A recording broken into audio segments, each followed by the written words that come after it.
ni Judas ang ating Panginoon Jesus. Ang ating Diyos na nagkatawang tao ay inaresto. Diba? Nakita natin ang pagka-aresto ng Panginoon Jesus. At ito ay linitis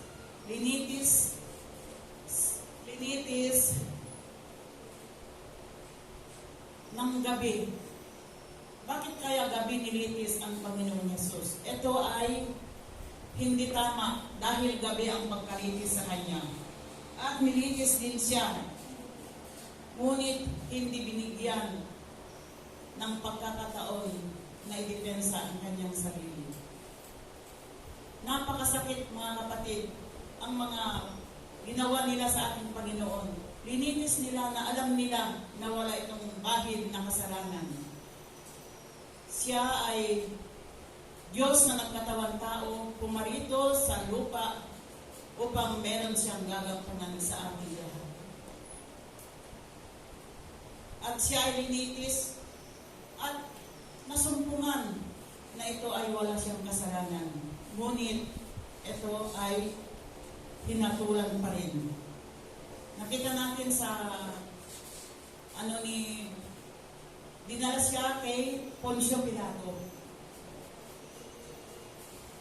Ngunit si Poncio Pilato ay siningap ni Poncio Pilato na palayain ang walang salang Panginoon Jesus. Hanggang naisipan niyang papiliin ang taong bayan kung sino ang palalayain sa kapistahan ng Pasko. Si Barabas ba o si Jesus? Si Barabas na isang makasalanan, isang kriminal. Pinili ng taong bayan, si Barabas ang palalayain. At si Jesus ay sabi nila, ipako siya sa krus. Sabi nga sa Matthew 27, 24, and 25.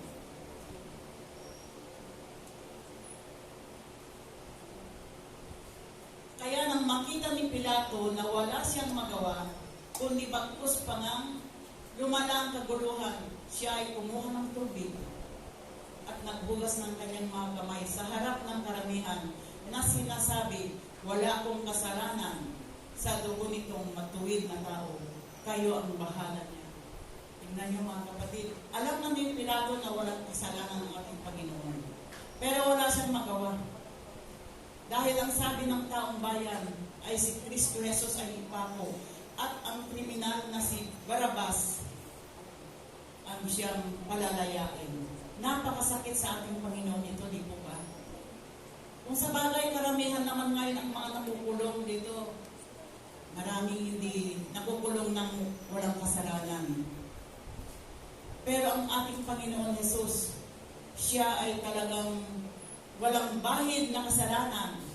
Siya ang Diyos na nagkatawang tao. Siya ay pumarito dito sa sanlibutan para sa atin, mga kapatid.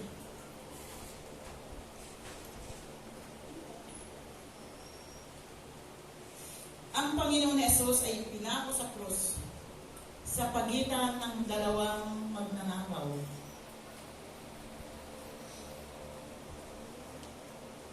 Siya ay hinubaran. Biro mo, hinubaran nila ang ating Panginoon Jesus. At ang ginawa nila sa kanyang mga damit, sabi sa awit 22:18,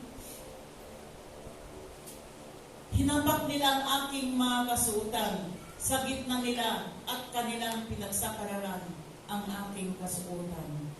Biro mo, ginawa nilang pinaghati-hatian nila at ginawa nilang pinagsugalan. Yan ang ginawa nila sa damit ng ating Panginoon. Hinubaran siya. Hindi na sila nakontento na hinuli siya na walang kasalanan. Subalit ang ating Panginoon, walang reklamo. Ni walang kahit na anong lumabas sa kanyang labi. Ni hindi niya sinabi, bakit ako? Wala akong kasalanan.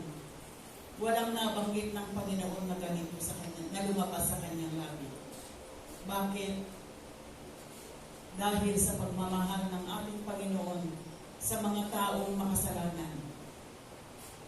Kaya dito niya nakikita at dito niya sasambitin Ang Ama, patawarin mo sila dahil hindi nila nalalaman ang kanilang ginagawa. Ang Panginoon ay nahabag sa mga tao dahil hindi nila nalalaman ang kanilang ginagawa. Sabi ng Panginoon, patawarin mo sila. Hindi nila nalalaman ang kanilang ginagawa. Tatlong bagay, mga kapatid, ang epekto ng kasalanan sa buhay ng tao. Sabi sa 2 Korinto 4:4. Sabi na binulag ang Diyos ng sanlibutan ito ang mga pag-iisip ng mga hindi nagsisimpalataya upang sa kanila ay huwag sumilang ang kaliwanagan ng Ebanghelyo ng kalalatian ni Kristo na siyang larawan ng Diyos. Ulitin natin yung mga kapatid. Binulag ng Diyos ang sanlibutan. Ito. Ang mga pag-iisip, yung mga hindi sumasampalataya upang hindi nila makita ang kaliwanagan ng Ebanghelyo ni Kristo. Kaya, ang tao ay hindi nila nalalaman ang kanilang mga ginagawa. Ang tao ay binulag dahil sa kasalanan ng mga tao. Kaya sabi sa Kawikaan 14:12, may daan na tila matuwid sa isang tao, ngunit sa dulo, niyaon ay mga daan ng kamatayan. Tingnan natin ito mga kapatid. May daan pala na matuwid, na akala natin matuwid sa isang tao. Ngunit ang dulo yun ay may daan. Ito pala ay kamatayan. Ang akala ng mga sundalo na nagpako at bumugbog sa ating Panginoon Hesus ay napakabuti ang kanilang ginawa. Subalit hindi nila nalalaman na ang kanilang ginagawa ay isang napakalaking kasalanan. Dahil sa kasalanan ng tao ay binulag ng dyablo. Kahit mali ang kanilang ginagawa, ay hindi nila nakita na mali ang kanilang ginagawa. Kaya sabi sa 59:1-2, ang tao ay napalayo sa Diyos. Sabi niya, narito ang kamay ng Panginoon ay hindi umikto, kundi pinaghihiwalay ng inyong mga kasamaan, kayo at ang inyong Diyos, at ang inyong mga kasalanan ay siyang nagpakubli ng kanyang mukha sa inyo, upang siya'y huwag makinig. Ang kasalanan po ang dahilan kung bakit ang tao ay napalayo sa tao, napalayo sa Diyos. Dahil ang kasalanan ng tao ay siyang lumalayo tayo sa Diyos dahil sa ating mga kasalanan. Sabi sa Roma 3:23, sapagkat ang lahat ay nagkasala nga at hindi nakaabot sa kalwalhatian ng Diyos. O naman mga kapatid, lahat naman tayo, diba sabi pa sa Roma 3:20, sabi niya, walang matuwid, wala kahit na isa. Kaya sabi, sapagkat ang lahat ng nagkasala nga ay hindi nakaabot sa kalwalhatian ng tao. Dahil mga kapatid, tayo ay makasalanan tayo, na kung wala ang ating Panginoon Hesus, na Diyos na nagkatawang tao, na pumarito dito sa sanlibutan, nasaan kaya tayo?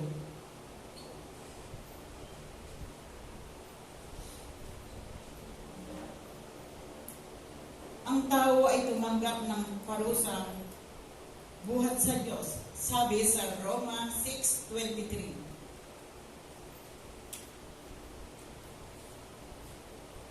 Roma 6:23. Sabi niya dito ang tao ay tumanggap ng parusa buhat sa Diyos. Sapagkat ang kabayaran ng kasalanan ay kamatayan. Dapat ang kaloob ng walang bayan ng Diyos ay buhay na walang hanggan kay Kristo Jesus ang Panginoon natin. Ang tao ay tumanggap ng parusa.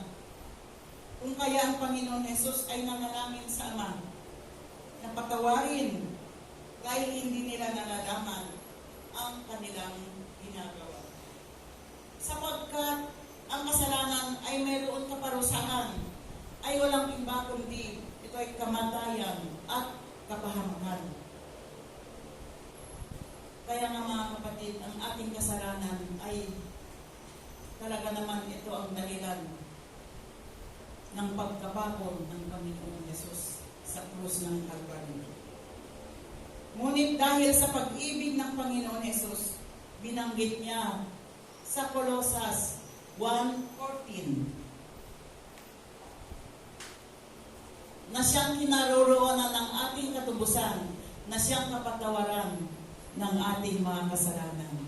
Ayan, nakita natin mga kapatid, na si Jesus, na siyang kinaroroonan ng ating katubusan. Si Jesus ang siyang tumubos sa ating mga kasalanan at siyang kapatawaran ng ating mga kasalanan. Doon sa krus ng Kalbaryo, doon nabubo ang kanyang dugo dahil sa pagtubos ng ating mga kasalanan at tayo ay mapatawad sa ating mga kasalanan.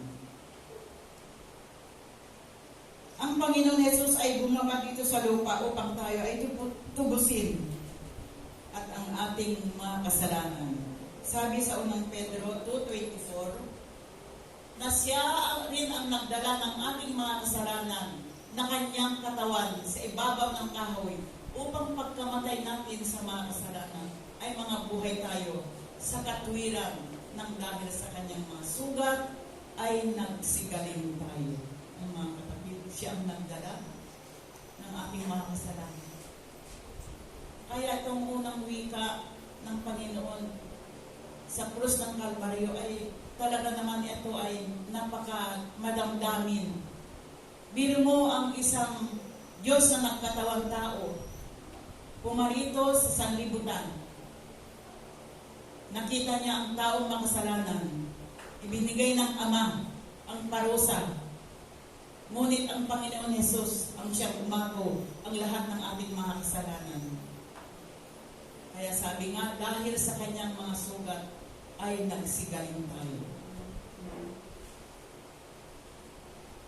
At ang Panginoon ay hindi niya hinahayaan na tayo ay marunong sa kasalanan. Sabi sa Isaiah 1:8, tayo lahat ay inaanyayahan ng Panginoon. Kaya sabi niya, magsiparito kayo ngayon at kayo'y mga kantiranan. Sabi ng Panginoon, bagamat ang iyong mga kasalanan ay maging tila mapula at magiging mapuputi na parang niebe, ay magiging mapuputi na parang niebe, bagaman maging mapulang gaya ng matingkad na pula, ay magiging parang balahibo ng bagong paligong lupa. Yan mga kapatid, niyayaya tayo ng Panginoon. Hindi niya tayo hinahayaan na mapalayo sa Kanya. Kaya sabi nga niya, magsiparito kayo. Ang Diyos po ay mapagpatawad. Ang Diyos ay mahabagin. Kaya nabanggit, Ama, patawarin mo sila sapagkat hindi nila nalalaman ang kanilang ginagawa. Ipinakita sa atin ng Panginoon Jesus na ang ating Diyos Ama ay mapagpatawad kung kaya tayo'y lalapit tayo sa Kanya at magpakumbaba tayo at tayo'y Kanyang patatawarin.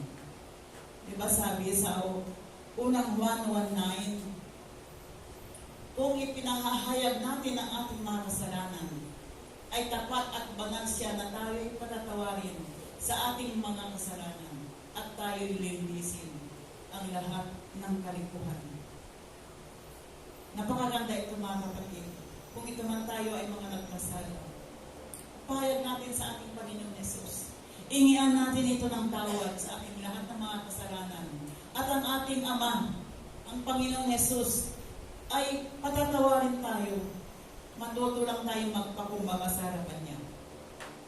Kaya nga, kung ipinapahayag natin ang ating mga kasalanan, tapat at banal siya na tayo'y patatawarin. Kaya napakabuti ng ating Diyos. Matuto lang tayong lumapit sa Kanya at magpakumbaba. meron pa at aminin natin ang ating mga kasalanan. Sabihin natin na patawarin tayo ng ating Diyos. Dahil lahat naman tayo ay may pagkakamali, may mga kasalanan. Subalit naiiba ang mga anak ng Diyos. Marunong tayo humingi ng tawad kapag alam natin na tayo ay nagkasala. At ang ating Diyos, ang Diyos na mahabagin, ang Diyos na mapagpatawad, tayo ay Kanyang patatawarin.